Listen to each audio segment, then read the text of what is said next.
This is the Saturday panel on News Talk. John Duggan with you through until 5. You can text us 53106. We're streaming the conversation as well. You can listen on News Talk, but also watch us on the Off the Ball digital and social channels for Periscope and Twitter at Off the Ball, YouTube, Facebook, and on the OTB Sports app. Just let you know, in the Joe McDonagh Cup, it is Kerry 11 points, Antrim 9 at the moment at Cargan Park. It is down 10 points, Meath 7 and Ballycran, and Offaly lead Carlow by 8 points to 7 at O'Connor Park in Tullamore. Delighted to be joined on the panel this week to review the sporting week with the Sunday World Sports writer Roy Curtis. Roy, how's the form? I'm in great form, John, and you? Yeah, good. Are the Dubs back? I think they're certainly in a much better position than they were. There's a lot of champion mentality in that dressing room that took exception at being written off, and I think next week against Kildare will tell a lot, but a potential All-Ireland semi-final against Kerry will be a funny situation, because I'd say for the first time in a decade, all the pressure will be on Kerry to deliver rather than Dublin. Yeah, absolutely. We're also joined on the line by Máire-Treasa Nic-Cheallaigh, broadcaster. And now I believe, Doctor, you've qualified, Máire-Treasa? I managed to drag myself over the line by the littlest of my fingernails, John. Yeah, during the week we got our results on Tuesday. So congratulations. Yeah. Thank you. It's all a bit overwhelming, but yeah, I'm delighted to finally. But I think when you get to that point, you had visions of all these wonderful, spectacular celebrations, and just the exhaustion after the 4 years was just relief that we finally got there. What happens now, Máire-Treasa? What happens now is we get to rest and recuperate for the next few weeks. It's a bit like the Leaving Cert. You apply for jobs and then you get a job offer in early June, and you start interning at the end of June, early July, and hopefully eventually set me on my path to becoming a GP. And Timmy McCarthy, the former Irish basketball team captain and coach, is with us. Timmy, how are you? In good form, John. Good to be here. Last time Roy Curtis was in here, he said he was reminiscent about Niall O'Toole and whoever owed each other 20 quid. And I believe you know Roy as well from the past. Yeah, Roy and myself crossed paths for many years, and Roy was big into basketball in the 80s, which was fortunately for me the golden era of the basketball. So yeah, Roy and myself are good buddies from that. I would have stayed in Timmy's family home quite a bit when basketball was huge, and sort of the stars, the great Liam McHale, Timmy and Thomas Sullivan would have been the three foremost players. And I spent lots of nights at 285 Cathedral Road, I think it was, Tim. Timmy's mother cooked the best Irish breakfast imaginable. And his dad was a great man for bringing me a pint to the Temple Acre Tavern, which I think was one of Roy Keane's strongholds for a while. And actually, John, on that point, Roy was one of the very few who was cherished by my mum so much that he had a key to the front door. So if he was in Cork, he could pop in unannounced, and that's how special that he was seen in the 285 Cathedral Road by my late mum and my late dad. God rest their souls. Fair play, Timmy. Great memories. We're going to start with the review of the week with the Irish women boxers, Máire-Treasa. Gold in Istanbul. I was kind of thinking to myself, where's the open top bus? Where's the parade? But it's great to get to know Amy Broadhurst of Dundalk and Lisa O'Rourke of Roscommon a little bit better. Oh, absolutely. And it's an awful shame it wasn't televised on terrestrial TV where people could join in and watch it. It was an awful shame. It's funny, actually, I was talking to some kids during the week, and for the first time ever, there were boys saying, I'll never be as good a boxer as a girl. And I was like, wow, how the tables have turned now, that kids expect that if you're going to be a world champion boxer or an Olympic gold winner, you have to be a woman. And that's all down to, I suppose, the path that the likes of Katie Taylor and Kelly Harrington have forged for these women. And actually, I was reading during the week, it was an older article. It was published in the week before Katie Taylor's fight over Madison Square Garden with Amy Broadhurst. Amy was there sparring with her. And I can imagine the experience that gave her and the confidence boost, thinking, if Katie Taylor, I'm good enough to go and help her prepare for the fight of her life, why wouldn't she have her tail up going into that fight during the week? But great spot. But again, isn't the trouble of it all that you're celebrating these people who really are achieving against all odds when you know the other stuff that's going on outside of the ring? And it's a real shame that, I wouldn't say it's overshadowing it, but we all know it's there. And I think at this point, people probably wish it was all just fixed rather than constant. Sniping isn't a good enough word for it, but there's just trouble and it's not nice. Yeah, Bernard Dunn brought Broadhurst and O'Rourke to Tokyo, Roy, and we've had an exodus of boxers to the pro ranks. Katie Taylor, Michael Conlon after Rio. We've also had an exodus of high performance people, Gary Keegan, Billy Walsh and now Bernard.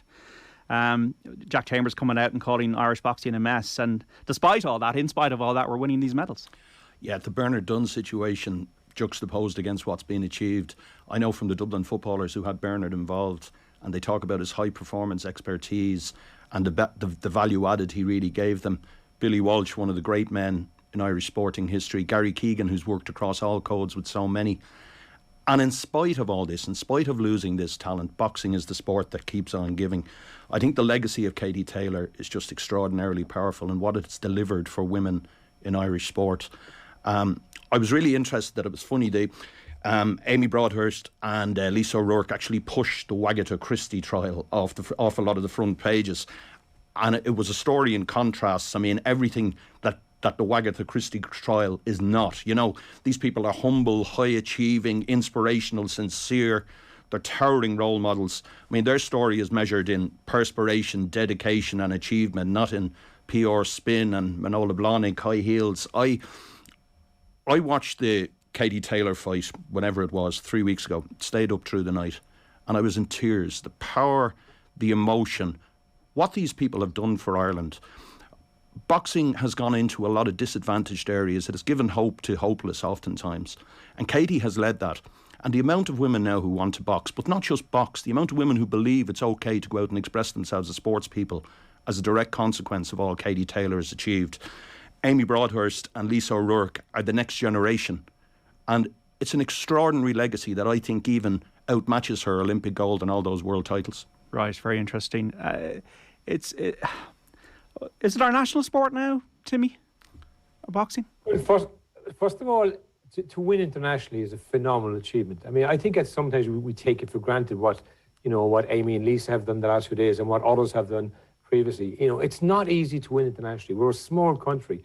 And, no, it's not our national sport, John. I mean, our national sport is GA in reality. That's something our national sport because both men and women play GAs. So that is our national sport. But I do believe that for these two women to go out and to win on an international stage, we've just become accustomed to people like Katie and Kelly and others before that, winning medals at Olympics and World Championships. And we kind of take it for granted. To win internationally is exceptionally tough. To win in any tournament internationally is exceptionally tough. But to win World Championship gold medals is phenomenal. I mean, Roy talked about the legacy of Katie Taylor. Like, these two women have gone to the pinnacle of their sport.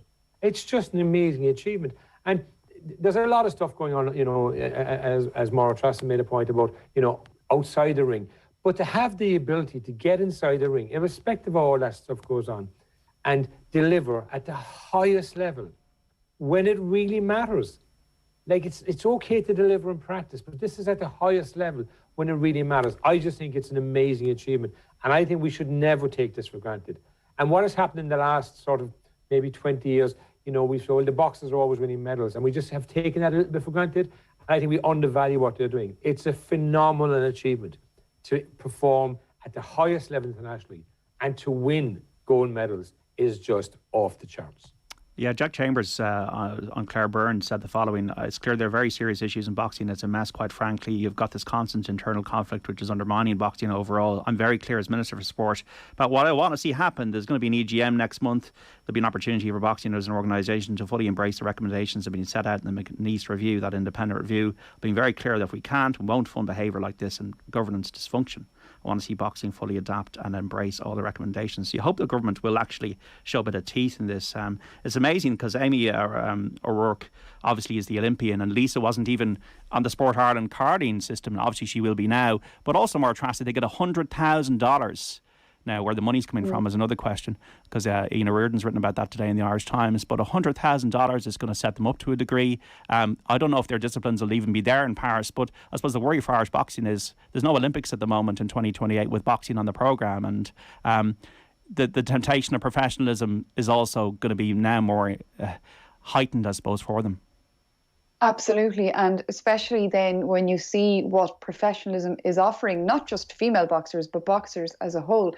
I was in Madison Square Garden a few weeks ago, and right. I have never experienced anything like it. Did you go? Did you make it to your business to go over and see it? Oh, yeah. Yeah, it was the weekend after I finished my exams, so it was all planned out. Myself and my cousin, we went. My friend went over. My cousin came up from North Carolina. We had to meet a man from Monaghan on the corner of 34th and 5th for our tickets. He gave them to us. We went down. It was my first visit to Madison Square Garden. Got in, and at the end of that 10th round, I turned around to my cousin from North Carolina, who had heard of Katie Taylor but didn't know anything beyond a great woman from Ireland who won an Olympic gold and was breaking boundaries, but didn't know any more than that. I turned around, and I'm not lying line. Catherine was in tears, and she said, I've never felt anything as emotional as that. The place was so loud, and I could understand if you're an amateur boxer and you're seeing what somebody who's very attainable to these women, Katie Taylor rings them and congratulates them. She spars at one of them, so they're looking at the path she's already worn for them, and they're seeing it literally as paved with gold. If you work hard, you will be rewarded. You have this massive experience, 19,000 people. It was so loud we couldn't even hear the announcer for a lot of it at the beginning. The shivers going down your spine when Katie did her ring walk, the noise. In the third round, it was so loud that neither woman heard the referee, and we didn't hear it. We didn't hear the bell going either. And then the fifth round, Katie's shaky round, we'll call it that way. There was 1 minute where, you know, she went and we're like, oh, and you could just hear the whole crowd go, the sharp intake of breath. And I just remember hearing one male voice somewhere in the auditorium starting off with the ole. And then the noise started again and started again and started again. And you were kind of willing Katie along. And she's shown that you can win. Herself and Kelly Harrington, and also hopefully these younger women coming along, they show you can win. But the difference is there's lots of people who have won once. The difference between these is that she was able to come back when she was on the ropes, in Rio, literally on the ropes after what happened, and again in Madison Square Garden a few weeks ago. It's a great lesson, but for any woman or man at home who's involved in amateur boxing, and we're only seeing and hearing about some of the stuff, I'm sure if you're actually embedded in it, it's so much more difficult to try and get your day done and try and get your training done and try and work in that kind of system. And you're probably thinking, we don't even know if this is going to be in the Olympics in a few years' time. You know, why would I do this to myself when I can actually pursue a career that will pay me off and will give me money? $100,000 is a drop in the ocean now for Katie Taylor. Eddie Hearn could be onto a winner here, couldn't he? Well, that's it. I mean, amateur boxing, to use that phrase, even though there's money involved in it now, has so much potential. But the maladministration, the lack of opportunity, the potential loss of Olympics. I mean, neither of the girls who won gold this week, in their weight class doesn't feature even in Paris. Yeah. So this is a real issue. I mean, Amy Broadhurst, for example, is a natural lightweight, but that's Kelly Harrington's weight. So 2 into 1 doesn't go. And when you see, I mean, Amanda Serrano was talking about she had fought world title fights for tiny sums, 1,500 quid. Katie Taylor has changed all that. And that night in Madison Square Garden has just opened so many doors for professional boxing and professional boxers to make money. Women's boxing, yeah. Yeah, women's professional boxing, sorry. It's now seen as something that can work, something that will draw in crowds. I've been in Madison Square Gardens many times. I know I was watching from 3,000 miles, I've ever experienced an atmosphere like that. There was something visceral and something heroic. And Katie has been the trailblazer, the pathfinder. It's actually easier for other fighters to step into that now and reap the benefits of what she has heroically sown. Yeah, absolutely. Let's move on to the hurling championship. Timmy McCarthy, are you enjoying these group round robins with Leinster and Munster? It's all on the line for Cork tomorrow. It's amazing that you think that. I would never have believed growing up as a young lad that Cork and Tipperary could be the bottom 2 teams in a 5-team round robin in Munster. So I wasn't enjoying it in a Munster sense until last Sunday, because I thought Cork were pretty lame in the first couple of games. But last Sunday they pulled out a performance, and you know they've given themselves a chance tomorrow. I mean, the great thing for Cork tomorrow, if they win, they're through. I mean, that's actually the best situation they could find themselves in. But they're through as third, because obviously Limerick and Clare are going to be in the Munster finals. So I'm a great believer in knockout. I just love the knockout environment in that sense, right? So I've always loved so tomorrow is great for me in a Cork sense, because yes, John, I wouldn't have expected Cork and Tip to be down at the bottom of the table. I have a lot of friends in Tip, and they have had many years of famine where Cork enjoyed many years of success. We're now kind of enjoying the famine, unfortunately, or having a famine in that sense. So tomorrow's winner takes all. I mean, if you think of it from Cork's point of view, it's winner takes all. So when you get to this stage of it in all the games now, there's something at stake tomorrow. There's something at stake tomorrow and today for the teams in Leinster, and obviously tomorrow for the teams in Munster. So I'm enjoying the standard of hurling, though. I'm enjoying the standard of hurling, and I think that there's been some excellent games in both provinces. The standout team at the moment for me, have actually been Clare, and I think Clare. Good man, Timmy. In the way they played the game, I just love the way they played the game. And I think that they stood up to Limerick last week, and look, Limerick are the favourites, and they're raging hot favourites in the way they play the game. But I do believe they're beatable, John. I believe that teams can beat Limerick if they deal with their aggression, and then stretch the pitch. But if you don't stretch the pitch against Limerick, you find yourself in difficulty. And I thought Clare stretched the pitch last week for many minutes in the game in that sense. It was a brilliant game last weekend. So, they're in the Munster final. But if you're going to beat Limerick, you want to beat them when it matters. And, you don't want to give teams second chances. So right now, I just want Cork to get through tomorrow. I believe that it'll be a go with Kilkenny in Leinster. And I think Dublin will be the team that will get the third spot. So that's where I see it'll be Clare and Limerick, Galway and Kilkenny, and the Dubs and Cork will be in the All-Ireland series. Limerick beatable? At the start of the season, I thought Waterford had a very real chance of putting it right up to them.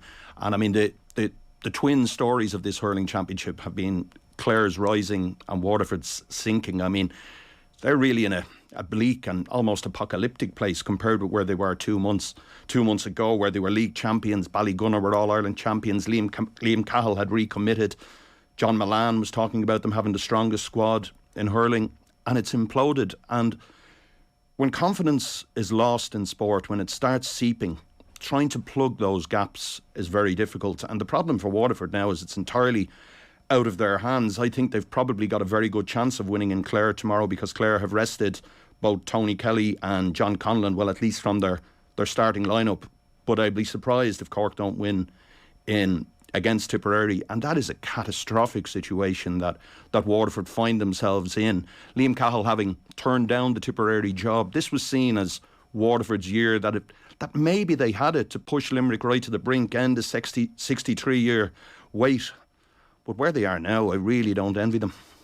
Máire-Treasa, it doesn't say much for the league, does it? Waterford won the league, scored 4 goals in the final against Cork. Wexford were unbeaten in the group stage, and they're on the verge of going out as well this evening. Maybe they're too close to the two competitions. Maybe there was too much emphasis put on these competitions so close to the round robin.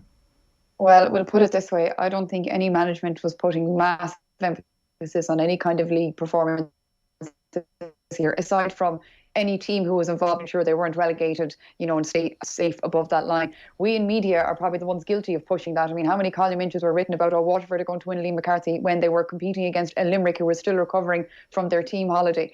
We've seen it year after year. We do this all the time. We build up teams, and we all know the sports science is so exact now. Teams are trying to peak them at the right time.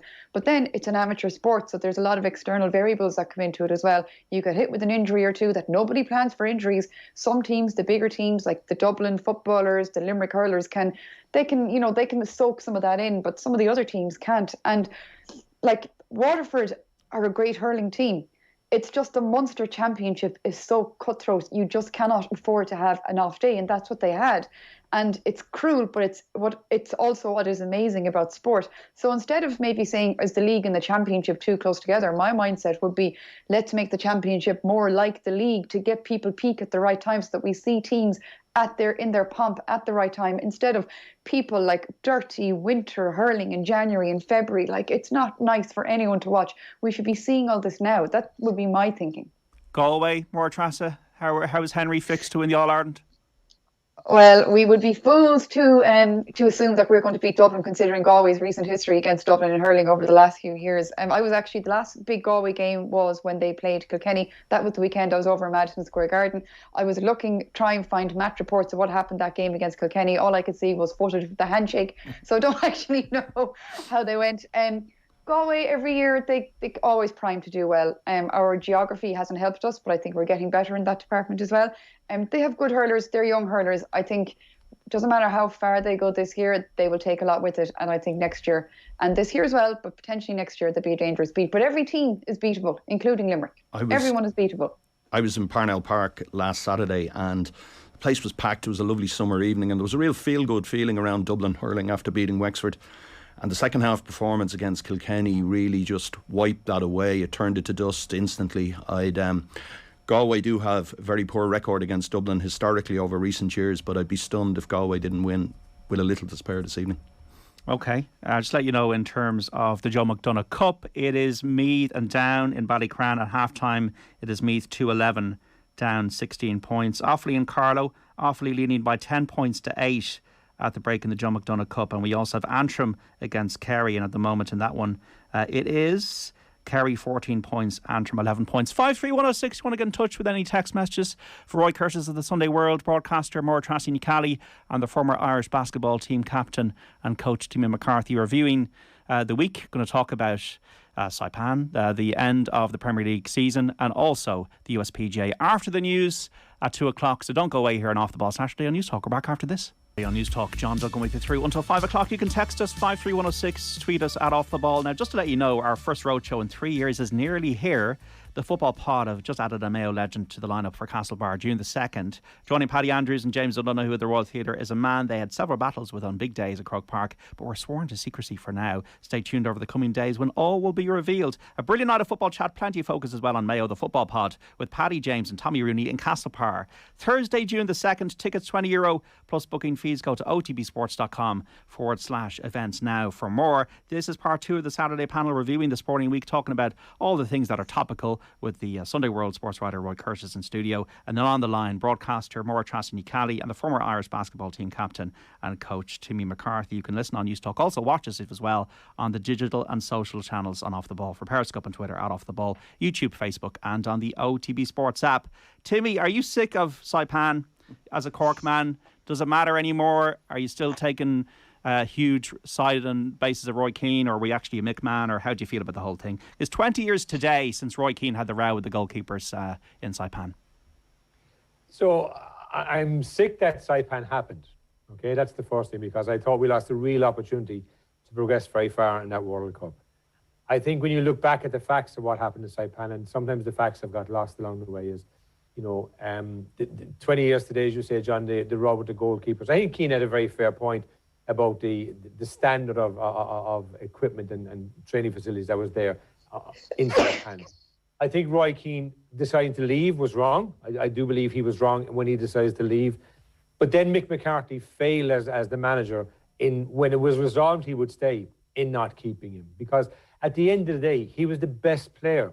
And, you know, and we had a real chance in the World Cup. So Keane was wrong at the start, and McCarthy was definitely wrong for sending home, in my view, because, you know, if he had better management ability, he would have handled that situation differently. I thought, you know, putting him Keane into the situation of, you know, taking him on in front of everybody, I just felt was going to create an environment that ultimately ended up with Keane being sent home, because he was sent home. People kind of have got lost the fact that he came home. He was sent home. He wanted to come home. He agreed to stay, and then he was sent home. So, you know, I'm just sick of the fact. I was actually in Korea for that World Cup. I saw Ireland play Spain live when we lost in the second round, I think. And yeah, you know, we had a nice draw. If we had Keane in that team, we had a nice route, you know, potentially to a final. We really had a nice route, you know, the way the draw worked for us in that sense. So my sadness and sickness is the fact that we lost a real opportunity. Again, I talked earlier on about Amy and Lisa performing internationally. This was our best player, you know, the person who some would argue single-handedly dragged us through games, you know, particularly the Dutch game in Lansdowne Road, to get to the World Cup. And I just believe Keane was wrong, so there's no ambiguity with that in saying he was coming home. He then decided to stay, and I believe Mick McCarthy's inability to manage at the top level when the real pressure came on ultimately cost us a potential opportunity to get to a final. That is brilliantly summarised, Timmy. When you were in Korea at the Spain game, were you thinking about Roy Keane? Was he in your head? He was, and, you know, it's as what was in my head was like, we really had a chance. Like, now, you know, the guys that were there performed. You got to give them credit. The team that was there performed to the best of their ability in that sense. But we were missing that class, that just little bit of difference that separates you at the top level. The other thing that actually annoyed me, okay, and, you know, when I was in at that Spanish game, John, I hadn't all the facts of what had happened with Keane and McCarthy, and they came out obviously much later. But what really disappointed me as a former international coach was that Mick McCarthy didn't know that Spain had only 10 men for a period in extra time. I just thought that was scary. I thought that was scary because they had used their subs and then they got a guy injured.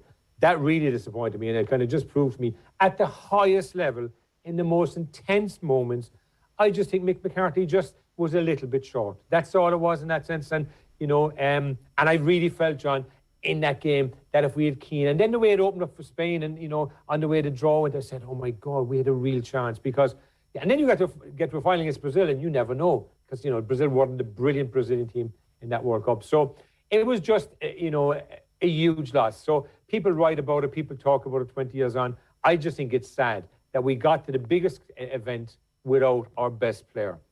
Roy Curtis, you were in Saipan. What are your thoughts 20 years on? It was like having a seat next to JFK as the Dallas motorcade made its way through Dealey Plaza and Lee Harvey Oswald loaded his rifle.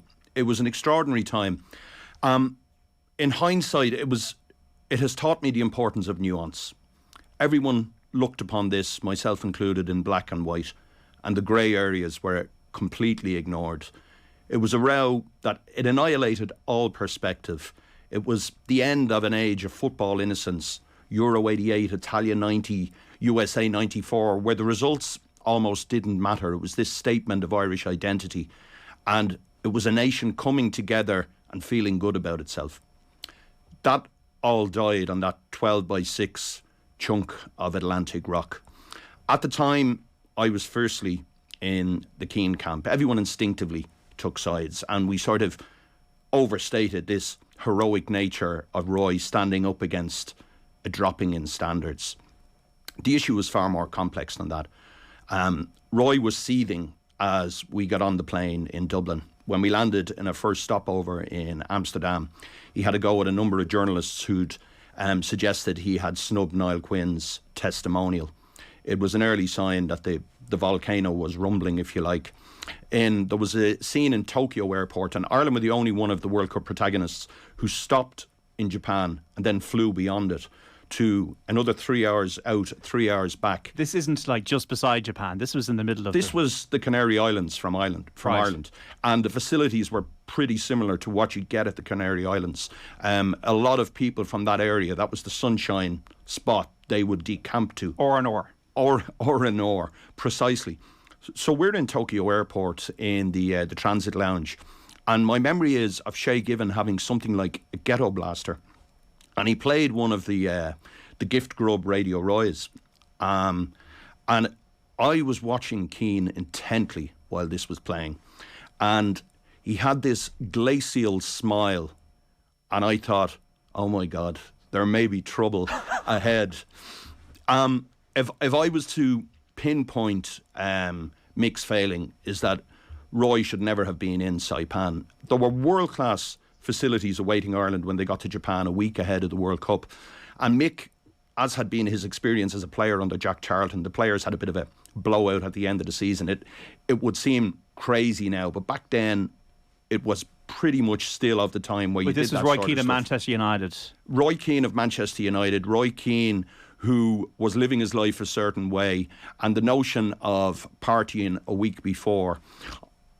A lot is, I recall the barbecue on the Sunday, I think it was, in Saipan. It was Mick, it was maybe a noble but a really ill-conceived idea. He invited the journalists over to a garden area of the team hotel for a get-together and party, and at one stage, the MC wanted a player and a journalist to come to the stage to dance some traditional rumba. And it was Robbie Keane and myself who ended up there. And as I said to you off air, Robbie has played with some duds in his career, but by God, he found a new level of incompetence that night. And then everybody decamped to the Beefeater bar until 5, 6, 7 in the morning, and there were crazy stuff going on. Steve Staunton, I recall, had a go at me because I'd written a piece about testimonials and that it was sort of a bit time expired, that guys on the wages they were on should still get testimonials. Ian Hart, who was a lovely guy, was wandering around with a pool cue trying to get anybody to play games of pool. There was just stuff going on everywhere. There was one particular player who will remain nameless who sort of was talking to us, wondering why we suggested that his lifestyle as a professional athlete wasn't maybe all it should be. And he was completely missing the irony that he was smoking a cigarette and had a bottle of beer in both hands at 4 in the morning a week before the World Cup. Chaos then. So this is the sort of anarchic situation that was there. Right. And then, I think the biggest thing, having worked at the time as a young lad in the Today FM sports department, was the confusion. And if we only had smartphones back then, maybe this might have been avoided. If we only had proper technology and no confusion. It's only 20 years ago, but it's a million years ago in terms of the advancement in communication. There was also the huge time difference, and it was really, really difficult. We were there. Roy, when we moved on to Japan and Roy had gone home, it was so difficult to find anything out. The famous Tommy Gorman interview with Roy, my room, we couldn't get internet connections, and somehow we got one in my room, and I think the whole travelling media party were cramped into my bedroom trying to listen to an interview that we were writing about and we were the last to know about. If those lines of communication were more efficient as they are now, things could have been resolved. If people hadn't overreacted in the vacuum created by the lack of communication and the lack of understanding of what was happening on the other side. Mick McCarthy, always as an individual, I would have ghostwritten Mick's columns and knew Mick well. Mick was a fairly insecure guy because people used to suggest he wasn't a great player. And Mick would always say, I could play a bit, you know. And the thing was, Mick's greatness was that he rose above those limitations, but there was always an element of insecurity with him, I found, when he was dealing with really elite sporting individuals. And Keane obviously had a sharp tongue and a sharp wit, and there was a tension between the two historically, and I think just a confluence of circumstances resulted in a mass eruption. Did you feel it was going to be resolved? Were you as amazed as we all were in a way that they couldn't sort it out? We were speaking to various people in back channels, and it looked like it was going to be solved. Michael Kennedy and John Delaney, who sort of rose to prominence at that time, it was a sort of an interregnum period, funny, in the FAI, and Brendan Menton had taken over. And maybe there wasn't an experienced figurehead who'd had a lot of experience of dealing with both individuals who may have been able to bring things together. We were getting updates on the hour almost from back home, different people making phone calls. And there was so much confusion, so much conflicting opinion. Nobody knew what was happening. But I think there was an element that it took so much away from the experience, as Timmy talks about.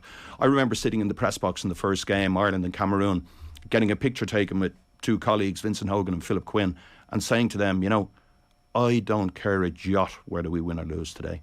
And I would have travelled... There's an innocence lost element to it. It was definitely the age of innocence, Wentz. I travelled to Euro 88 as, I think I was 19 years of age. And it was this, Ireland were stepping out into the world. We were proving that we could be something on the international stage. The 80s had been a really grim time. Emigration, the troubles up north, unemployment. There was very little to be proud about if you were Irish at that time and young. You were really on a boat to Liverpool or on a flight to America oftentimes if you wanted to better yourself, if you wanted to build a life for yourself. And this football team came along, a lot of them sons of emigrants themselves, and they gave Ireland a sense of itself that was entirely different to anything that had existed up until then. We were able to hold our heads high on the international stage. We were able to walk among the giants and say, we belong here. It was something, you could wear this badge of Irishness that you didn't feel any shame for doing so. And I think an awful lot of that died in Saipan. And that's why I think with the Late Late Show last night, Máire-Treasa, and you've got the new young generation and multicultural generation of Irish players, I think we need to qualify for a World Cup to put all this to bed, because I think the reason why it's painful is because we haven't been to a World Cup since. We haven't been able to form new memories and cherish new memories as Irish soccer fans on the world stage. I don't think this will ever be put to bed. Like, I was still in school when this happened, and I put up on my Instagram today that this would be discussed. And the amount of replies from people my age and younger, and also maybe of an older vintage, who still have very strong feelings about it, it's going to be like it's the Garth Brooks saga of the early noughties, but more serious. And I heard somebody describe it today, saying, you know, in Ireland we're very good at getting very, very, very wound up on things that don't really matter. But what I found really astonishing about the whole Saipan thing, and at the time I got it, but obviously I didn't have a more adult and mature perspective on it. Today I was reading in the Irish Independent, there was a timeline of how it all happened. And for the first time ever, I actually sat down properly. I mean, I've read the books and stuff, but an actual appropriate objective timeline. And what astonished me was the way Roy's after describing there, the access the media had. And this was a row that seemed to have just mushroomed out of he said, well, I'm not going to say. And it was all played out, you know, in press releases and an interview with this person, an interview with that person, you're thinking, my God, if they just had an impartial mediator in there, who knows what it might have been fixed. And you kind of understand now why that stuff just would not happen today. Can you imagine today travelling with the Irish team and having that kind of access? And we lament it, you know, because you lose some of the colour. And I think the reason we loved that team of Italia 90 and 94 as well is because of that access, and people got to know the players. And maybe that's the problem today. We don't know them as well. We don't have the same graw for them. We haven't, that they've fought hard in an Ireland jersey, but we just don't have that emotional connection with them. But I think on the off chance, I think possibly the media being as embedded as they were possibly didn't help that situation either at the time. But I don't think it'll ever be resolved. I was firmly Team Roy at the time. I was very black and white in my thinking. I was a teenager. There was no grey in life. I think today I'm still a bit Team Roy, but he should have stayed. I'm Team Mick all the way, so there you go. But I'm hoping that Gavin Bazunu, she's always egg Bene. I'm hoping that, you know, we're entering a new phase here, Roy, that we're not talking about this kind of stuff. Well, there's certainly green shoots. It has been a fairly miserable time administratively in the FAI and on the field. Really, since 2002, okay, we qualified for 2012 and it was a disaster from start to finish under Trapp. We had a couple of great days under Martin O'Neill in 2016, but there was a sense that it was a fleeting visit to glory days rather than the start of something solid. I think there are foundations. I think, though, there is an awful long way to go. We have shown some promise, and I certainly agree with you. It's wonderful to see that sort of cultural union, the new Irish, if you like, being embraced. That's a very positive dynamic. But as a nation, and this I suppose is true of all countries, we will only really bond behind that team if there's success at a major tournament. That's just the inevitability of life. We support winners. I mean, I shamelessly jumped on the Kelly Harrington bandwagon. I wouldn't have spoken to her beforehand, but I was utterly immersed in what she did at the Olympics and the kind of individual she was. And you see someone from inner city Dublin just representing that community with such force of personality and such inherent decency. And I think that's what we relate to when we talk about access. Back in the day, you had access to those players. We went into All-Ireland dressing rooms, to losing dressing rooms 5 minutes after the game, and sat with guys who were broken-hearted, the whole year shattered, and we asked them to speak to us, and they did. And you got wonderful colour, and you got an understanding of what these things meant. And I think if we are to have a new age of the nation behind the Irish team, you're not going to get that access again. So therefore you need real high-profile success and a real reason for people to bond behind them. Interesting. Yeah, Roy Curtis, Máire-Treasa, Nic-Cheallaigh and Timmy McCarthy on the Saturday panel, reviewing the week and talking about everything that's topical. 53106 if you want to get in touch with a question or a comment. Tomorrow, will it be Aguero again? We're talking about memories. 10 years ago, Timmy, it was Aguero, Man City, Liverpool. It's tomorrow in the final day of the Premier League season, 1 point between them. Are City going to just pass Aston Villa to death? Stephen Gerrard, obviously, there's a hook there in terms of the story. Can you see a bit of drama? It would be sad if Leeds went down. Lot to play for. There's a lot to play for tomorrow. I mean, if you think about it, there's obviously, there's the title. City are the best team. There's no questions that they're, in my view, they're the best team, and should get the job done against Villa, despite that this Stephen Gerrard link that's obviously been talked up in the last couple of days in that sense. But you never know. The year against QPR, it's hard to believe it's 10 years ago, but I mean, it was extra time, injury time. They got 2 goals, and I mean, I see Rooney this week, despite his wife's challenges in court, still had time to throw the question about what did QPR do, till how City, get over the line in that sense. So I think tomorrow's fascinating because you have the title at stake. You then obviously have the final 4th position. It's your teams, John, to lose, really. I mean, it's unlikely they're not going to get the result against Norwich. And then you have Leeds and Burnley. So you have Arsenal and Spurs hoping to get something out of it tomorrow, obviously. You have Burnley and Leeds hoping to get something out of it. And obviously at the top you have Liverpool and City. Liverpool have had a lot of luck. If you think of it, they've won 2 cups against my team and both in penalty shootouts. So, they're it's not beyond that they could actually win the league tomorrow, because even against Southampton the other night, 9 changes and they still, managed to get the result. And the second goal, if you look at the winning goal, it was kind of a fluke, really. So things have kind of gone Liverpool's way in the last number of weeks. They haven't been playing their best You know, they've dropped off their form, but they've still managed to get the results in both Cup, obviously in League. But tomorrow, my view, John, is I believe that City will have just too much. They'll pass Villa to death, and I just think they have too much talent against a very average Villa team in reality. And I think Gerrard has done a reasonably good job there. I think that Spurs will win the 4th spot because of their performance against Arsenal last Thursday week, which is actually what has set up tomorrow. So I think they'll get the job done. And I think that Burnley will stay up. I think irrespective of the result, I think it will be very difficult for Leeds to get a result at Brentford. Brentford have had a really smashing season for their first year in the Premiership. They've done really well against a lot of the teams, you know, the top teams. They play a nice brand of football, and it's carefree, but they want to finish the season strong. So my prediction is City for the title, Spurs for 4th, and Leeds to be relegated. There's always a chance, Máire-Treasa, though. Michael Thomas at Anfield, Ronan O'Gara's drop goal, Max Verstappen last year in the Grand Prix finale. There's always a chance of something happening that we don't expect. Always, and especially this year for City, because City has not had a plain sailing. They have all the best players, they have all the best of the best in every shape and form, and yet here they are hanging on by a thread at the end. And it just seems to be there's a little bit of brittleness in them that I don't know if it hasn't been dealt with or if they're still trying to figure it out, that a team like Liverpool could end up stealing it away from them, because even though Liverpool have not been the best on paper, they've made mistakes.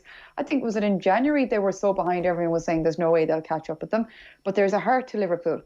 So you're dealing with all that, and obviously that's to one side, and then Villa could beat City. Like, you could be sitting in a bar tomorrow night saying, geez, wasn't that a great game by Villa, and nobody would say that was highly unusual. So more than likely City will prevail. But I just feel that this year of all years, if City are going to have another slip up, why not tomorrow? And I think any Liverpool fan will nearly be expecting it for them to come their way, because of any team who over the years have had their hard luck stories as well, and their fair share of them over the last few years, they tend to come out the other side smelling of roses. And you know, if it doesn't work out for Liverpool tomorrow, they won't really mind, will they? They still have plenty more things to be looking forward to. How do you assess it, Roy? I think Pep Guardiola needs to be a psychologist rather than a coach this week. I think that brittleness that we're talking about was very evident against Real Madrid, and this game is this weekend's games are far more important for Manchester City than Liverpool. It's a free shot for Liverpool, and you know, there's a sense of destiny, I think, about Liverpool's season, about their capacity to hold their nerve in those penalty shootouts. Mo Salah has scored one game in the last 14, and they found different players to step up. Minamino last week. City keep piling on the pressure, keep accumulating points, but Liverpool are right there. As Klopp said, they're in their neck, and all the pressure tomorrow is on City. I think logically they should beat Aston Villa, but I just wonder. Liverpool are moving. It's almost a religious experience what's happening now, this pursuit of 4 trophies, something that even Alex Ferguson in his pomp couldn't manage. The dice has fallen their way numerous times. And I mean, Stevie G's slip is the most celebrated moment of his long and illustrious career. But imagine he won the title for Liverpool tomorrow. Sometimes the stars are aligned. And Klopp, I think if you offered Liverpool supporters a choice of the league or Champions League, even though there's this big day out against Real Madrid, the notion of denying Man City the league, I think, would really resonate with them. And if you look at the journey that they've travelled under Klopp and where they were under Klopp when he took over 7 years ago, 10th in the league, and they are this one movement behind the most charismatic leader in world sport, perhaps. And just when you have that sort of buzz, that sort of momentum, that sort of union of terrace and pitch, anything is possible. Yeah, I think Man City will do it, but it wouldn't surprise me if Liverpool did. Okay, interesting stuff. Will Rory McIlroy do it, Timmy McCarthy? Maybe not now. Well, I said actually on one of a programme with Joe about 4 years ago, Paul Rouse and myself were on with Joe one Saturday. So at that stage he was, 4 years after without a major. And then we were having a conversation about how many more majors he would win. And I said he'd be lucky to win one more. And I still hold that, John, very clear, because Why? At the time I said he'd be lucky to win one more. That was 4 years ago, and he hasn't obviously won in 4 years. So I think he's up against it now. I think that if McIlroy puts well, he's practically unbeatable. But his putting is inconsistent, and at the best times. So Thursday he made a lot of putts. Yesterday he didn't make a lot of putts.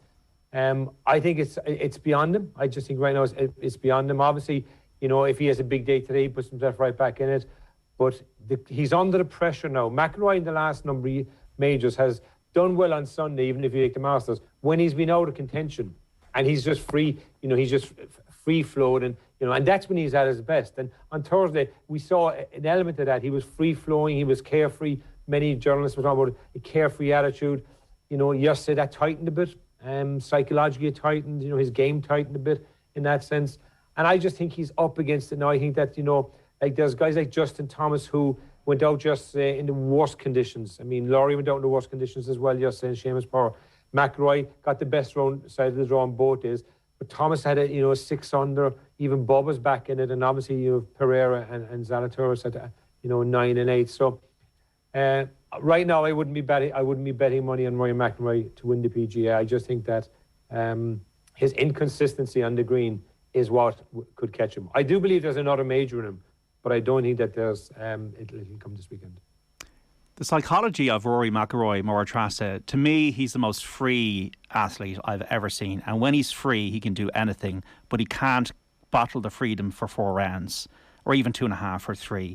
And that is the issue that's preventing him from adding a 5th major. That he had that more earlier in his career. When he's not free, even in his body language, you can see it.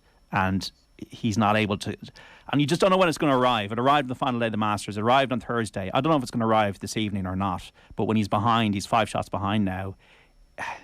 It's so frustrating to watch because we all want him to win, but we just don't know if he knows if he's able to do it. Yeah, that kind of consistency just isn't there with him, and you would love to know what is going on in his head, and I'm always loath to do a psychological analysis on somebody I've never worked with, but from the outside looking in, you would look at Rory McIlroy and you would see a man who, in fairness, he said this himself over the years that he possibly didn't apply himself as much as he could mentally, or wasn't willing, was very much blaming external forces. It was my putter, it was my caddy, it was the weather, it was this, it was that. And in recent years, seems to have been realising he has a lot more control over his play than what he might have wanted to admit a few years ago. And you can actually see that maturity coming into his play. Whether it's consistent yet, I think we've just laid out the evidence that it isn't consistent. And definitely, the major is in him. It probably isn't this weekend. I don't see it. Again, like you were saying, you can actually see him stiffen up. His swing isn't as fluid. His body language, even the grimaces he makes, you can just tell that he kind of goes into a pattern of, I don't know if it's negative thinking or a tightness in body language that just doesn't allow him to physically flow. It's definitely improving. And this is probably the folly of youth, isn't it? When he was younger, there was no pressure. He was just out playing a game he loved and happened to be very good at it. And then the pressure of expectation and wasn't handled appropriately. And this is why he's at where he's at now. Still a genius. I think we hold him to very high standards as well. Perhaps if he hadn't done as well when he was younger, we mightn't be as critical watching him now. Whereas if he was any other Irish player, we might say, isn't he doing great? Bob Bertella he's working with. Do you see a change? Do you see whether it's this week or not that he's going to be back in that major circle soon, Roy? I'm not sure. I think in terms of natural ability, you can make a compelling argument that Rory is Ireland's greatest ever sportsman. But if greatness is measured by the capacity to deliver consistently on that talent, I would say he's not even Ireland's greatest golfer. That Pádraig Harrington's achievements in winning 3 majors with his talent hugely stands ahead of what Rory has done. I think you've got to look at the fact that the 8 years up to his 33rd birthday was when Tiger won 11 of his 15 majors. Rory has won none in that time. I think there's a psychological brittleness. I think he's an elementally decent human being who has perspective. And I think that's not always a great thing in a selfish sport where you almost have to be a one-dimensional automaton. Which Woods was. Which Woods was, absolutely. The world was just the next shot for him. W's wins. Wins, exactly. I thought it was interesting yesterday that Rory said after his rounds that the pressure is all on Zalatoris. He hasn't been there. The pressure is all on Rory. Look at that leaderboard, and the one guy who's under most pressure to deliver is Rory McIlroy. this would be his 30th major without a win. And with each one, I think it becomes more difficult. I thought for all the razzle-dazzle about his Harlem Globetrotter round in on the Sunday in Augusta, that actually camouflaged the truth. It was again Rory coming from where he couldn't win. And people said, he contended. He didn't contend. Scheffler took 4 putts on the last and still won by 3 when he knew the tournament was over. It's like you say, when Rory is free and when he's allowed, when the pressure is off, he can do things that nobody since Tiger has been able to do. But if you want to battle and grind, I would give Rory, and I hope I'm wrong, I would give Rory very little chance of winning this weekend. Okay, just before we wrap up, are you excited about the Tailteann Cup, Máire-Treasa? Yes, actually. I am. I'm excited to see some teams get a go out, but I think we can only be excited by how it's marketed, how it's packaged. But why wouldn't you? I think we have a very closed mindset within the GA community. If you're not in the fight for Sam, what's the point? The vast majority of teams who start off at the beginning of this year were never in the fight for Sam. So why not have them in the fight for something meaningful and a trophy? Everyone loves winning a trophy. It doesn't matter what it is. If it's under 8s or senior football, a trophy is a good day out. And if another thing we're guilty of maybe in GAA as well is perhaps not celebrating those wins along the way. So I really hope the Tailteann Cup, I'm excited by it. I hope everyone else is. And at least if we are, we might actually go and watch the games and support it. But we need good matchups. We need the GAA to market it properly and we need to see them televised. But yeah, bring it. I'm really looking forward to it. I have a nephew playing in the Christy Ring Cup final for Kildare today. What's his name? Cathal McCabe, and interestingly, he made the GAA's Team of the Week 3 or 4 weeks ago alongside his Limerick and Galway heroes. He's only 19 going on 20, and he was midfield next to Cathal Mannion. And you see all these teams and you wonder, do they matter? The excitement that created in that household. But there's 3 generations of my wife's family going to Croke Park today, and the pride and the joy and in many ways the essence of the GAA is found in competitions like that. And I think if the Tailteann Cup can get legs, people can really see it. I thought there were really interesting lines from Raymond Galligan at Cavan today talking about more games, trips to Croke Park, a chance to win a trophy. And if the mindset, if a few more can adopt that mindset, this thing could take off. And to final word with you on Timmy on the Tailteann Cup? Yeah, I think it's a great idea. I really believe it's a great idea. I mean, I was involved coaching Wexford in Division 4 a number of years ago, and if they had a chance to win the Tailteann Cup, they'd love to win it, I mean, one team can win Sam, probably 6 or 7 teams can contend for Sam. In reality, if we take the 34 teams that play the game, 6 or 7 teams can contend for it. So it gives the weaker counties, the counties who rarely get days out to compete for Sam, a chance to win and win at Croke Park, and win in front of crowds. So yeah, I'm absolutely definitely up for it.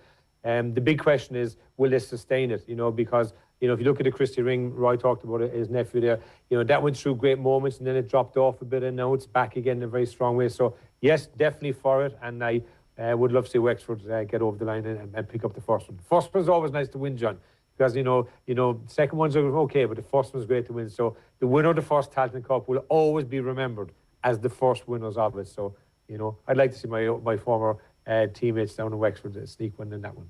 And hopefully, just to finish, Roy, we got a better calendar when we look back on how this split season works in a couple of years and go, you know what, maybe we need to extend the calendar a bit, have August and September for inter-county. That's what would be my personal belief, because I just feel at the moment they're competing for oxygen in a very crowded chamber. The GAA would be my great passion in life. I love Gaelic games, and I think the greatest act of self-harm I've witnessed is surrendering August and September. It is madness. I've spoken to a number of people in the GAA off the record who've admitted as much. I think it's going to be a short-term measure. I think there will be a movement certainly back to August, although I still think the All-Ireland finals should be in September. A friend of mine was at the Munster game, the Munster quarter-final 2 weeks ago, and went back into a well-known city centre pub to watch Cork and Kerry. He was a Kerry man, and he couldn't get it on the television because Leinster were playing and there was a late soccer match on. So here you have one of the most storied rivalries in Irish sport, albeit Cork having fallen from the previous high, and it's not being shown in Irish bars. I mean, that's the timing. The Dublin game in Parnell last week was maybe Dublin's most important hurling match in three years. It was lost in the fog of big rugby and soccer games. August, September at the times the high-profile games should be being played. Roy, thanks so Can much I for coming counter in. that? Go on, Máire-Treasa. Sorry, just to give a quick counter on that. Maybe the reason that game wasn't being shown is because the standard we just knew really wasn't going to be entertaining. And I think maybe with these new structures coming into place will give opportunities for the Corks to rebuild and get back where they are. But like, to be the devil's advocate in this argument, I love it those inter-county games are played all year round. I love watching them. I love attending them. But we have to take the players into account as well. They're repeatedly saying the season's too long for them. So we need to find a balance. They're amateur players at the end of the day. We have to give the club championship their time to go as well. I don't know what the answer is, but just to be devil's advocate, you know, ask a lot of the players who are in inter-county systems, and I've spoken to a lot of them, and I've worked with some of them, they will all say they prefer this window. So I suppose where do we draw the line and find the balance? I don't know, but I think possibly you're right, Roy. We may stretch a little bit more into August, but probably not beyond that. I think my view is all these preliminary competitions got to go at the start of the year. Have a shorter league if the league doesn't matter as much. Or, to be honest, the answer is a league championship, and that one big thing that you do, say from May until August, and that's it. And then the rest of the time for club players. All these preliminary competitions don't have the same meaning as the championship, and then the championship's getting squeezed at the wrong time of year. So it's not the length of time of the championship, it's when it's being played, competing with other sports, and that is for me wanting more people to watch GA, to get interested. Not every single member of the GA is a club person. And, you know, when Dublin and Mayo are going to play in an All-Ireland, you could fill it twice over. And that they're the kind of people you want to be getting interested in the sport and then going and joining their local GA club. And the only way that can happen is when there's more amplification on it rather than getting lost in a competing world with other sports. So, Máire-Treasa, Timmy, thanks so much. Brilliant insight over the last hour. Thanks, John. Have a great great to be here. Máire, congrats. And Roy, just before I let you go, the next time I see you, might give me back the key of 285, obviously. Well, I may need it for my next trip to Cork with the price of hotels down there at the moment, Tim. Have a great weekend, folks. See you. Slán. Thanks, Roy. Thanks, John. Thank you. Okay, that was the Saturday panel. We're going to talk about the Guineas weekend with our resident racing guru, Johnny Ward, after this.